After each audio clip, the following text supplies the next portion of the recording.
नमस्कार दोस्तों, स्वागत है आपका चैनल नथिंग से फ्रेंड्स। जैसा कि जो पिछला वीडियो मैंने बनाया था परसेंटेज क्वेश्चन, बहुत ही बेसिक क्वेश्चंस और कॉन्सेप्ट्स से मैंने बात की थी। आज परसेंटेज का ही दूसरा पार्ट में लेके आया हूं, जिसमें कि आपको वर्ड्स प्रॉब्लम देखने को मिलेंगे।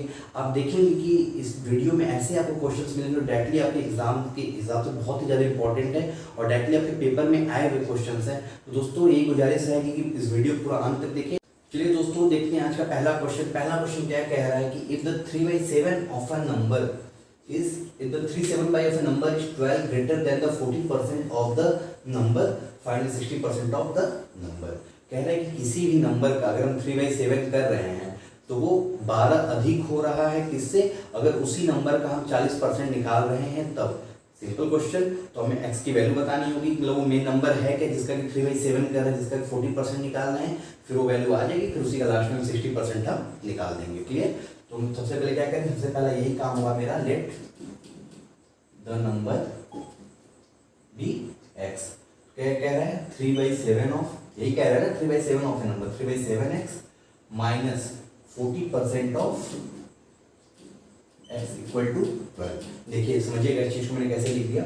किसी भी नंबर का 3/7 करने पे क्या हो रहा है, वो 12 अधिक हो जा रहा है किससे, अगर उसी नंबर का हम 40% निकाल रहे हैं। जिसका मतलब क्या, ये बड़ा होगा, ये बड़ा होगा, ये ना हुआ। अगर इसमें से इसको घटाएंगे तो 12 आना चाहिए। क्लियर, समझ में आ गई बात।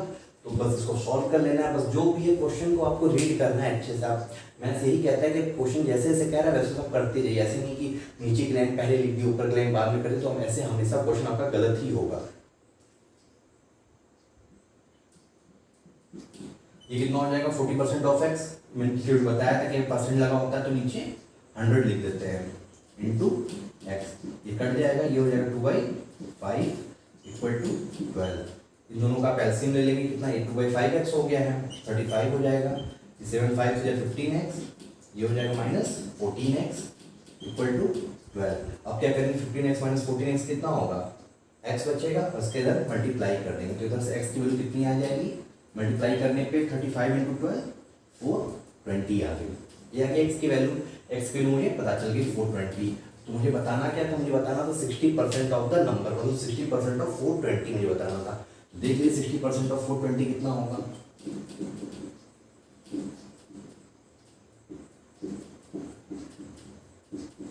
यही करेंगे 60/100 इंटू 420। 0 0 कैंसिल हो गया, एक 0 ऊपर से एक 0 इधर से, 6 इंटू 42 यही होगा। 6 इंटू 42 कितना होता है 252। यही आपका फ्रेंड्स यहाँ पे हो जाएगा इसका आंसर। क्लियर। ये हो गया आपका पहला क्वेश्चन आज का। देखिए फ्रेंड्स दूसरा क्वेश्चन आज का क्या है, देखिएगा। Ajit has to score 40% to pass exam if he scores 30 marks and gets failed by 20 marks. तो total what is the maximum mark of the paper. Question देखिए बहुत ही सिंपल है। कह रहा है कि अजीत है, उसको 40% मार्क्स चाहिए एग्जाम में पास होने के लिए। जैसे हम लोग कभी एग्जाम स्कूल में दिए हैं तो उसमें क्या होता था, यही होता था ना कि आपको 40% लाना ही लाना है। वैसे अजीत के लिए भी कंडीशन है कि उसको 40% नंबर लाना ही लाना है। जितने भी नंबर का पेपर उसमें से उसको 40% उस पेपर का जितने का भी है उतना उसको लाना है। तो अजीत का क्या हुआ, अजीत ने 30 नंबर पाया लेकिन लास्ट में 20 नंबर से फेल हो गया। 20 नंबर से फेल हो गया। तो हमें बताना है टोटल कितने मार्क्स का पेपर उसका था। क्वेश्चन समझ में आ गया। और देखिए इसको करना कैसे है, कुछ नहीं, देखिए हम लेट कर लेंगे मैक्सिमम मार्क क्या होगा।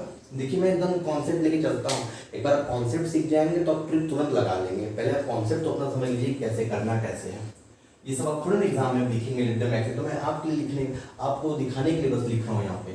Let the maximum marks equal x हो गया, यही हुआ। देखिए तुम सिंपल समझिएगा क्या कह रहा है। 30 नंबर उसने पाया था, 20 नंबर से फेल हो गया। कहने का मतलब अगर 20 नंबर और पा जाता तो कितना हो जाता टोटल, वो 40% के बराबर हो जाता, मतलब पास हो जाता, यही ना होता। और 40% चाहिए था पास होने के लिए। देखिएगा 30 मार्क्स वो पाया था, क्लियर। 20 मार्क्स अगर वो और पा जाता तो वो फेल नहीं होता, मतलब पास हो जाता, मतलब पासिंग नंबर वो पा जाता। और हमें पता है क्वेश्चन में दिया हुआ था कि 40% जो है उसको चाहिए था पास होने के लिए। मतलब क्या हुआ, अगर इतना नंबर किसके बराबर है, अगर इतना वो पा जाता तो क्या हो जाता वो, मतलब कि वो 40% पा गया होता। जितने का भी पेपर था उसका 40% वो पा गया होता। क्लियर यहाँ तक। तो कितना होगा, इसको सॉल्व कर लेना आपको। 30 + 20 50,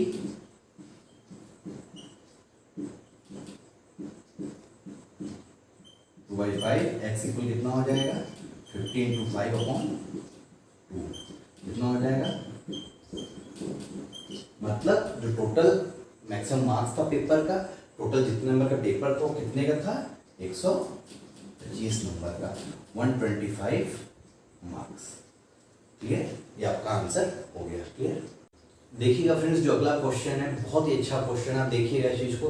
the price of a bottle is first increase by 10% and then decrease by 5%।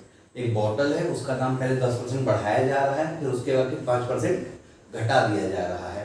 तो हमें बताना है what is the percentage change in the price of the bottle, मतलब परसेंटेज में कितना बदलाव हुआ है। ठीक है, क्वेश्चन में आ गया। जैसे आज के टाइम पे होता है, किसी भी चीज़ का दाम होता है पहले खूब बढ़ा दिया जाएगा, खूब बढ़ जाएगा, उसका जब घटाना होगा, जैसे बढ़ाना होगा तो 10-10 रुपये करके बढ़ेगा, जब घटाना होगा तो 2 रुपये करके घटेगा। तो अंत में क्या होता है, जैसे कोई भी चीज़ है, मान लीजिए जैसे सरसों के तेल का ही दाम ले लीजिए, 200 चला गया, अगर कल को उसको घटाने की बात होगी तो घटेगा, कितना घटेगा, 100 से 200 हुआ है, जब घटेगा तो 10-20 रुपये घटेगा, 180 हो जाएगा, तो फिर हल्ला हो जाएगा कि कम हो गया, कम हो गया। तो ये होता है कि, तो वैसे ये बॉटल का भी देखिए 10% पहले बढ़ाया गया दाम उसका, और उसके बाद फिर उसको घटाया गया तो 5% घटाया गया। क्लियर हो गया। तो हमें बताना है परसेंटेज में कितना बदलाव, मतलब टोटल पहले जो प्राइस थी और अब जो प्राइस है, घटने के बाद, बढ़ने घटने के बाद अब जो प्राइस है, तो दोनों में कितना परसेंटेज में कितना अंतर है। देखिएगा क्वेश्चन समझिएगा, आपको पूरी बातें समझ में आ जाएगी। क्लियर। हम आपको बताए थे पिछले वीडियो में कि हमेशा जब भी ऐसे क्वेश्चन रहे बढ़ना घटना, तो हमेशा हम 100 के ऊपर लेते हैं, हमेशा 100 को बेस मानते हैं वहाँ पे। क्लियर। कह रहा है कि बॉटल का दाम 10% बढ़ गया, तो मान लिया मैंने कि बॉटल का दाम पहले जो स्टार्टिंग में था 100 रुपये था। क्लियर। 10% बढ़ा, 10% का 100 का 10% कितना हो गया, 10 रुपया हुआ, यही ना हुआ। तो ये हो गया 10 रुपया और बढ़ गया। तो अब बॉटल का दाम क्या हो गया, नया दाम क्या हो गया, 110 हो गया। पुराना दाम क्या था इसका, पुराना दाम कितना था इसका, 100 रुपये था, इसको याद रखिएगा। न्यू प्राइस है इसका, इसको यहाँ लिख दीजिए, न्यू प्राइस है इसकी, न्यू प्राइस है इसकी। क्लियर। पुराना दाम कितना था, 100 रुपया। अब क्या कह रहा है, 5% इसको घटा दिया गया। 5% किस पे घटाया जाएगा, नए वाले दाम पे उसको घटाया जाएगा ना 5%। तो इसको भी देखिए, इसको मैंने पिछले वीडियो में बताया था, सबका डायरेक्ट तरीका मैंने बताया था। 500 पे 5% घटा देते कितना, 95 पर 100, ये कितना हो जाएगा, 5 2 10, 519 का कितना हो गया, 19 × 11 कितना हो जाएगा, 209/2 हो जाएगा। ये कितना हो जाएगा, 104.5। मतलब कि अब ध्यान से देखिएगा पूरे क्वेश्चन को, क्या हुआ, पहले 100 रुपये का था, ठीक है, उसका दाम बढ़ा दिया गया 10% बढ़ा दिया गया, मतलब 10 पर बढ़ा दिया गया, तो कितना हो गया, 110 रुपये का हो गया। फिर अब इस पे 5% उसको घटा दिया गया। तो अब जो नया, अब जो 5% घटाने के बाद अब जो बिक रहा है मार्केट में, वो कितने का बिक रहा है, वो 104 रुपये 10.5 पैसे का बिक रहा है। क्लियर। जैसे यही तो होता है ना कि कोई चीज़ पहले दाम उसको खूब बढ़ा दिया गया, जो 100 रुपये की चीज़ तो उसको बढ़ाते बढ़ाते 200 का ले गए। अब उसको क्या किया, उसको जो है घटाना हो तो कैसे घटा रहे हैं, 5-5 रुपये करके घटा रहे हैं। लास्ट में एक जगह पे प्राइस स्टेबल कर देंगे, जैसे कि 200 रुपये बढ़ गया था, अब जब बहुत हो हल्ला हुआ कि इसको घटाया जाए, तो घटा के कितना ला दिए, 175 रुपये ला दिए। तो होगा कि अरे घट गया, बहुत घट गया। और जो कि ये लोग नहीं ध्यान देते कि बढ़ा कहाँ था, 100 से 200 गया था वो, अब कहाँ के टीका, 175 रुपये का टीका है वो, तो बढ़ तो गया ही ना। वैसे यहाँ भी हुआ है सेम चीज़, 100 रुपये का सामान था, उसने 10% बढ़ा दिया, 110 रुपये हुआ। फिर खूब हल्ला हो, इतना कैसे हो सकता है, तो उसने कहा ठीक है, अच्छा 5% घटा दे रहे हैं, 5% घटा दे रहे हैं, तब भी तो पुराने वाले से अधिक ही ले रहा है वो, 4.5 रुपये, तब भी तो अधिक ले रहा है। तो यही चीज़ आपको बताना है कि ये तो 4.5 रुपये को सीधा सीधा दिख रहा है कितना बदलाव, मतलब इतना बढ़ के हुआ। ये परसेंटेज में कितना होगा, परसेंटेज में बहुत ही सिंपल है, मैंने आपको बताया था पिछले वीडियो में। परसेंटेज निकालने के लिए ऐसे क्या करते हैं, परसेंटेज चेंज इक्वल क्या होता है, डिफरेंस अपॉन जिसके तुलना की जाती है इनटू 100। क्लियर। यहाँ लिखेंगे आप परसेंटेज चेंज, यही पूछा है आपसे क्वेश्चन में। परसेंटेज में कितना बदलाव हुआ, डिफरेंस आप देख लीजिए, पहले 100 रुपये का था, अभी 104 रुपये, 104 10 50 पैसे का है। तो कितने का अंतर हो गया, दोनों में माइनस करेंगे कितना आएगा, 4.5 रुपये आएगा, यही ना आएगा, 4.5 रुपये आएगा।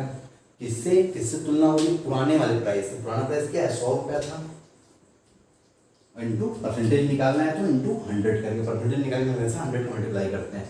ये कट गया दोनों, 100 कट गया, तो कितना परसेंट का अंतर हुआ आपको, इक्वल टू 4.5%, मतलब 4.5% का उसके प्राइस में अब बदलाव हुआ है। ठीक है। देखिएगा फ्रेंड्स, जो अगला क्वेश्चन क्या कह रहा है कि the price of the petrol is reduced by 20% and how much consumption should be reduced so that the expenses must be the same. कह रहा है कि अगर पेट्रोल के दाम 20% से बढ़ा दिए गए, 20% और बढ़ा दिए गए, तो हम अपने जो खपत कर रहे थे, कंजप्शन जो कर रहे थे, उसको कितना घटा दें ताकि हमारा जो खर्च है वो बढ़े ना। हमारा जो खर्च पहले होता तो अभी भी हो। समझ में आ गई बात? देखिएगा सिंपल सा क्वेश्चन है, जैसा बोला क्वेश्चन था वैसे इसको भी करना है। क्या था, मान लीजिएगा मैंने आपको बताया ऐसे क्वेश्चन में आप घटता बढ़ता वहाँ पे हमेशा 100 के हिसाब से लेते हैं। तो 100 के बेस मान के लेते हैं। तो मान लीजिए पहले 100 रुपये दाम था, ठीक है, 20% बढ़ गया तो कितना हो गया, पहले 100 रुपये था, उसको याद रखिएगा। अभी 20% बढ़ गया तो कितना हो गया, 120 रुपये हो गया दाम। अब कह रहा है कि मैं अपना कंजप्शन कितना कम कर लूँ ताकि हमारा जो एक्सपेंसेस रहे वो सेम रहे दोनों केस में। मतलब जो खर्च होता था पहले जितना होता उतना अभी भी हो, मतलब हमारे ऊपर कोई भार अलग से ना पड़े, चाहे बढ़े दाम चाहे घटे, ठीक है। तो देखिए एक्सपेंसेस दोनों केस में सेम होना चाहिए, यही कह रहा है ना, एक्सपेंसेस सेम होना चाहिए। मतलब पहले जो था तब भी उतना ही खर्च होना चाहिए जितना कि बढ़ने के बाद भी उसका उतना ही खर्च होना चाहिए। बोल रहा है एक्सपेंस दोनों केस में सेम ही होगा। तो यहाँ मान लीजिए पहले वो 100 रुपये में 1 लीटर को तेल लेता था, ये इंटू है, 1 लीटर तेल को लेता था 100 रुपये में। अब यहाँ क्या हुआ, दाम बढ़ गया है तेल का, 120 रुपये हो गया है। तो अब वो यहाँ पे कितना तेल है जिससे कि उसको मतलब उसके ऊपर कोई फर्क ना पड़े। तो यहाँ एक्स की वैल्यू निकालेंगे तो आपको पता चल जाएगा कि पहले जो 1 लीटर तेल लेता था अब जो है वो कितना तेल लेगा ताकि उसको 100 रुपये में ही उसका बराबर हो जाए, ठीक है, ताकि उसको खर्च मतलब उसके ऊपर कोई अधिक से अलग से खर्च ना पड़े। भले वो उसको थोड़ा दूर पैदल ही जाना होगा लेकिन वो अपने तरफ से पैसा खर्च नहीं करेगा, जितना करता तो उतना ही करेगा वो, क्लियर। ये कितना हो जाएगा, हो जाएगा 5/6 हो जाएगा, कितना हो जाएगा 0.83 आ गया, 0.83 आ गया। एक्स मतलब पहले जो 1 लीटर तेल वो लेता था अब वो कितना तेल लेगा, अब वो इतना ही पेट्रोल लेगा, क्लियर। अब मुझे पूछा what is the percentage change, मुझे परसेंटेज चेंज पूछा है, क्लियर। परसेंटेज में क्या चेंज होगा, पहले 1 लीटर लेता था अब इतना लेता, तो डिफरेंस परसेंटेज चेंज ऐसे निकालते हैं ना। परसेंटेज चेंज को क्या हो जाएगा, पहले 1 माइनस 0.83 डिफरेंस जो होगा तो कितना आएगा 0.17, 1 में से 0.83 को माइनस करेंगे, पहले 1 लीटर लेता था अब 0.83 लीटर ले रहा है, तो चेंज जो भी डिफरेंस होगा वही इसका चेंज होगा। अपॉन किससे तुलना किया गया है, इसको एक से तुलना किया गया है, पहले के हिसाब से किया गया, पहले 1 लीटर लेता था अब कितना इंटू 100, क्लियर। तो कितना परसेंट हो जाएगा, सिंपल दिख रहा है आपको, ये 17%, मतलब परसेंटेज चेंज पूछा है। अगर आपसे दाम पूछा जाता तो आप बताते कि अब जो है मतलब आपसे पूछा था अब वो कितना तेल ले रहा है, पहले से 1 लीटर लेता था तो अब कितना ले रहा है, अब इतना ले रहा है। परसेंटेज में कितना उस पर फर्क पड़ा, परसेंटेज में 17% का चेंज आया है, क्लियर। यही आपका हो गया फ्रेंड्स यहाँ पे आंसर। होप यह क्वेश्चन आपको बहुत अच्छे से समझ में आया होगा। बहुत ही अच्छा क्वेश्चन है, इलेक्शन से रिलेटेड क्वेश्चन, चुनाव से जो बीते भी हैं, पिछले 1-2 महीने पहले चुनाव बीते भी हैं। क्या कह रहा है कि एक इलेक्शन में ए और बी दो लोग उठे थे, ए जो है 45% वोट पाया और 150 वोट से हार भी गया। ये जो है 45% वोट पाया और 150 वोट से हार भी गया। तो हमें बताना है टोटल उस गांव में या उस विलेज में और टाउन में जहाँ भी चुनाव हुआ था वहाँ पे टोटल कितना वोट था या कितना वोट पड़ा था, क्लियर। ये क्वेश्चन है, ठीक है। कह रहा है कि ये जो है 45%, मतलब 2 लोग उठे थे ए और बी, सिंपल सी बात है, देखिए ए और बी 2 आदमी थे, ये 45% पाए हैं, तो सिंपल सी बात है 100% टोटल होता है तो ये 55% पाए होंगे, क्लियर। यहाँ तो कोई दिक्कत नहीं होगा। अब कह रहा है कि 150 वोट से हार गए हैं, ये जो है 150 वोट से हार गए हैं, तो सिंपल सी बात है। आप देखिएगा कि मैं बहुत बता रहा हूँ आपको, इन दोनों के बीच का डिफरेंस कितने का होगा, माइनस करने में कितना आएगा 10% आएगा, यही 10% आएगा ना। 10% का मतलब क्या हो, यही 10% किसके इक्वल है, 150 के इक्वल है, 150 वोट से ही ना हारा है, तो 10% ऑफ एक्स क्या है, टोटल नंबर ऑफ वोट्स, तो 10% ऑफ एक्स इक्वल टू 150। समझ में आ गई बात। 45% ए पाए थे, 55% बी पाए थे, 10% 150 वोट से ये हार गए, ए हार गए। इसका मतलब क्या होगा, टोटल दोनों के बीच का जो डिफरेंस कितने का, 10% का डिफरेंस, 10% का अंतर है। इसका मतलब 10% किसके बराबर हो गया, 150 वोट के बराबर है। 10% किसका, 10% of total number of votes, जो कि एक्स को मैंने माना है टोटल नंबर ऑफ वोट्स। तो यहाँ सिंपल हो गया निकालना, 10/100 एक्स इक्वल टू 150, ठीक है। एक्स इक्वल कितना हो जाएगा 1500, ये दूसरा आ जाएगा, मल्टीप्लाई हो जाएगा, ठीक है। एक्स इक्वल 1500 मतलब टोटल उस गांव में जो है 1500 वोट्स थे। यही आपका आंसर हो गया। समझ में आ गई बात आपको, ठीक है। देखिएगा दोस्तों, जो अगला क्वेश्चन है वो है एग्जामिनेशन से कि कितने परसेंट बच्चे पास हुए या फेल हुए, कुछ भी आपसे पूछा जा सकता है। ऐसे क्वेश्चन भी अक्सर एग्जाम में आते हैं। तो यहाँ क्या कह रहा है, देखिएगा, कह रहा है कि in examination 30% students failed in math, 25% failed in science and 20% failed in both. कि एग्जाम में 30% बच्चे मैथ में फेल हो गए, 25% साइंस में फेल हो गए और 20% दोनों में फेल हो गए। तो आपको बताना है टोटल कितने परसेंट बच्चे पास हुए। Find the pass percent student, ये बताना है आपको कितने परसेंट बच्चे पास हुए हैं। क्लियर। तो देखिए ऐसे क्वेश्चन में, देखिए आपको पता है कि एग्जाम में क्या होगा, दो ही चीज़ होती है, या तो फेल या तो पास, यही होगा ना। तो ऐसी चीज़ में देखिए आपको हमेशा क्या करना है, आपको हमेशा फेल वाले को लेके चलना है। जैसे इस क्वेश्चन में सीधा सीधा दिया हुआ है कि इतने बच्चे फेल हुए हैं, इतने बच्चे इसमें फेल हुए हैं।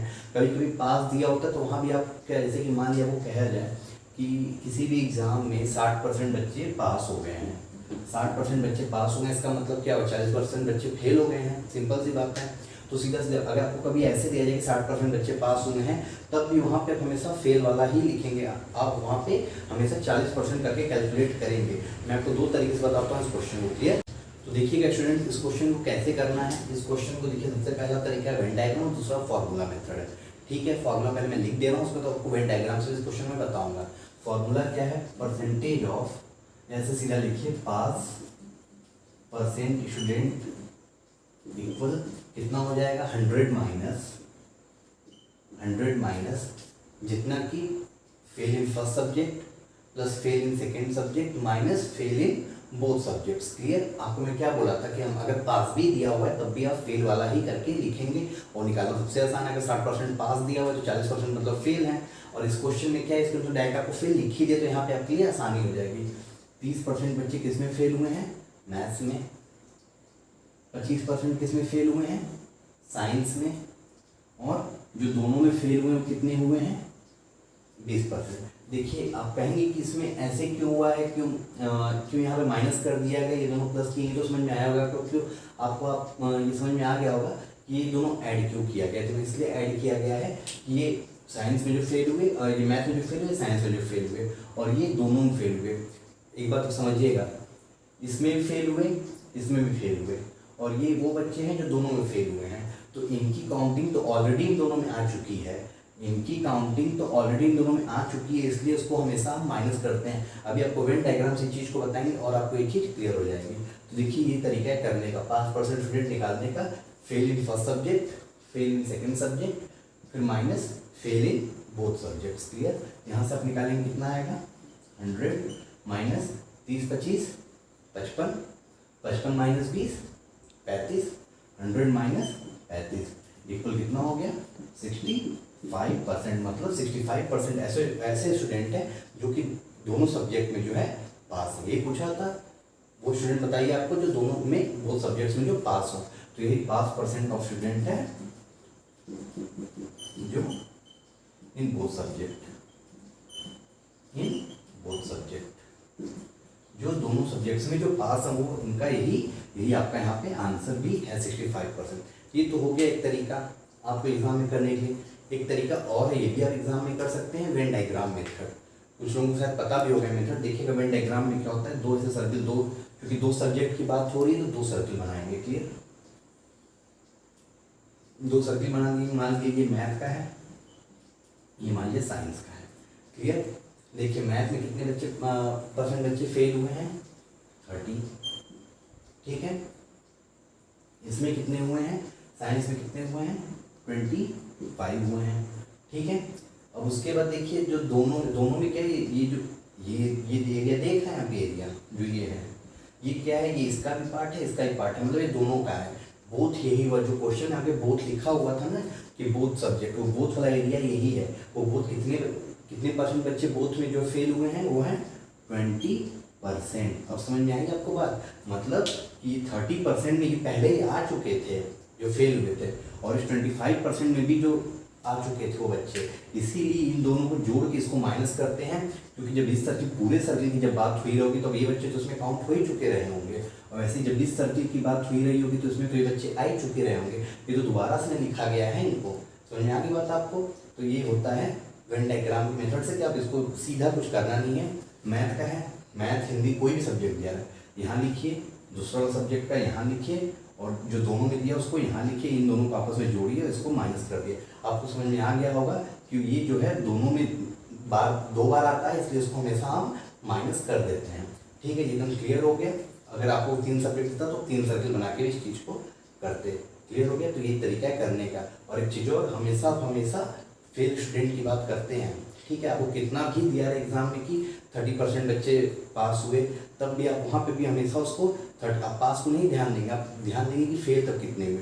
30% पास हुए तो 70% फेल हुए, तो आप हमेशा 70 लिखेंगे। इस तरीके से ही आप करेंगे। क्लियर। देखिएगा दोस्तों, अगला क्वेश्चन जो है कह रहा है कि 2 numbers are less than the third number by 30%, 35%, how much the second number is, how much percent the second number less than the first number. कह रहा है कि 2 नंबर दिए हुए हैं जो कि 3 नंबर मतलब टोटल है।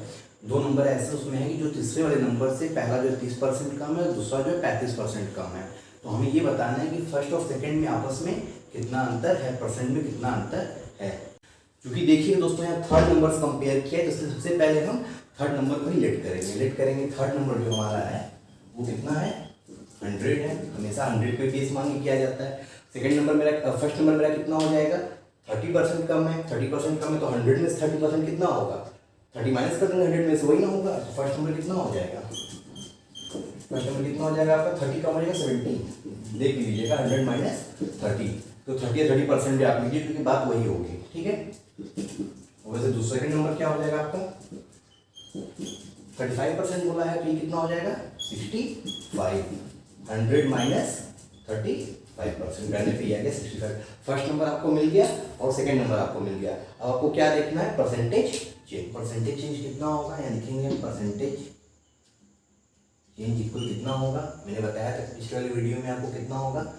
पहले दूसरे नंबर को पूछा गया है, तो दोनों को आपस माइनस करेंगे तो कितना आएगा, यहाँ पर 5 आ जाएगा। नीचे कितना लिखेंगे, किससे बोला जा रहा है, how much percent second number is less than the first. हमेशा देन जिससे कहा जाए उसी को नीचे लिखा था, देन द फर्स्ट। तो फर्स्ट कितना है, यहाँ पे 70 है, तो यहाँ 70 हमें परसेंट बताना है, तो यहाँ पे कितना हो जाएगा 100। ये कट जाएगा यहाँ पे, कितना हो जाएगा 50/7। कितना हो जाएगा 50/7। इतना भी आप छोड़ सकते हैं, या तो उसको आप मिक्स फ्रैक्शन में आप कर सकते हैं। 7 होल 1/7%, ये होगा आपका इसका आंसर। Clear friends. दोस्तों अगला क्वेश्चन भी एग्जाम से ही है। ये क्वेश्चन देखिए बहुत ही अच्छा क्वेश्चन है। क्या कह रहा है कि in a test student score 30% and failed by 25 marks, where another student scored 40% marks and secured 45 numbers more than the minimum passing marks. ठीक है, देखिए क्या कह रहा है कि एक स्टूडेंट है, कोई एग्जाम देने गया है, उस एग्जाम में क्या हुआ, उसको 30% मार्क मिले, जो मिनिमम पासिंग मार्क, जैसे मैंने क्वेश्चन डिस्कस किया था जिसमें 40% चाहिए था पास होने के लिए, तो वैसे यहाँ कोई क्राइटेरिया रही होगी कि इतना नंबर आपको पाना ही पाना है। तो उसमें क्या था, उस एग्जाम में क्या था, 30% नंबर वो पाया और बाकी जो मिनिमम पासिंग मार्क था उससे 25 नंबर पीछे ही रह गया, मतलब फेल हो गया। कहने का सेंस ये हुआ कि 30% पाने के बाद वो 25 नंबर से फेल हो गया। वहीं दूसरा बच्चा था, वो कितना पाया, 40% नंबर पाया, 40% पाया और वो 45 नंबर अधिक पाया, जितना कि पासिंग मार्क होना चाहिए था उससे 45 नंबर अधिक पाया। 40% पाने के बाद वो 45 नंबर अधिक पाया, मतलब 40% जब वो पाया तो उसका जो नंबर था वो जितना मिनिमम मार्क्स था उससे 45 नंबर उसका अधिक ही था। तो हमें यही बताना है, find the minimum passing mark. तो मिनिमम पासिंग मार्क आखिर था कितना। क्लियर बात। देखिएगा क्या कह रहा है कि जो बच्चा था 30% पाने के बाद भी 25 नंबर से फेल हो गया, मतलब कि यही आपका मिनिमम पासिंग मार्क रहा होगा। मतलब इतना पा गया था तो इतना पास हो गया था, बॉर्डर मतलब जो बॉर्डर था उसको वहीं पहुंचा होता पासिंग मार्क का। तो ये था मिनिमम इक्वल किसके हो गया, मिनिमम पास मार्क के। ये मिनिमम पास मार्क था उसका। ठीक है। वहीं दूसरा स्टूडेंट था, वो कितना पाया, 40% पाने के बाद वो 45 नंबर और पाया था। तो यहाँ प्लस नहीं, यहाँ माइनस करेंगे, यहाँ पे हम माइनस करेंगे इसको। ये भी किसके इक्वल हो जाएगा, मिनिमम पास मार्क के ही इक्वल होगा। 40% पाने के बाद वो 45 नंबर और अधिक, मतलब 40% पाया। जब 40% पाया तो उसका जो नंबर था 40%, तो परसेंट में वो नंबर कुछ पाया होगा ना, तो जो उसका नंबर था वो नंबर जो है कितना था, जितना भी मिनिमम पासिंग वाले 100 नंबर रहा होगा तो उसका 145 था, मतलब 45 नंबर उससे अधिक था। तो उसको अगर 45 से माइनस कर देता हूँ इसमें से, टोटल में से, तो वही हो जाएगा ना, मिनिमम पासिंग मार्क के बराबर वो आ जाएगा। मान लीजिए एक एग्जाम्पल रख लीजिए कि 100 नंबर का मिनिमम पासिंग मार्क है, तो उसने कितना पाया, 40% मतलब कितना होगा, 100 होगा, 100 मिनिमम पासिंग मार्क है। और 45 नंबर और अधिक पाया, मतलब 145 पाया, 145 में अगर हम 45 घटा दे रहे हैं तो 100 नंबर फिर वो 100 नंबर पे आ गया, तो ही तो मिनिमम पासिंग मार्क था हमारा, 100 नंबर पे मिनिमम पासिंग मार्क था। इसका मतलब क्या हुआ कि ये दोनों आपस में इक्वल हो गए, यही ना हुआ, ये दोनों आपस में इक्वल हो गए। इसको हम ऐसे लिख सकते हैं 30% प्लस 25 इक्वल टू 40% माइनस 45। देखिए दोस्तों इसका दो तरीका है करने का, हम या तो 30% ऑफ एक्स लें, 40% ऑफ एक्स लें, ठीक है। वो पूरा एक मेथड है करने का कि 30% किसका पाया होगा, जो मिनिमम पासिंग मार्क रहा होगा उसका। फिर एक तरीका करने का, एक तरीका जो डायरेक्ट मैं बताऊँ, ये देखिएगा, इसको इधर लेते जाइए और परसेंट को परसेंट के पास लेते आइए, इसको इधर लेते आइए, इसको इधर लेते आइए, ठीक है। कितना होगा, 14 में 30 जाएगा, 10% इक्वल कितना होगा, इधर ये इधर आके ऐड हो जाएगा, कितना होगा, 70 होगा, 70 होगा। 10% का मतलब 70 हुआ, तो 1% का मतलब कितना हुआ, 10% का मतलब 70 हुआ, तो सीधा देखिए 10% मतलब 70 हुआ, तो हमें बताना है minimum passing mark. Minimum passing mark कितना है, 30% प्लस 25, 10% का मतलब 70 हुआ, तो 30% मतलब कितना हुआ, आप बताइए।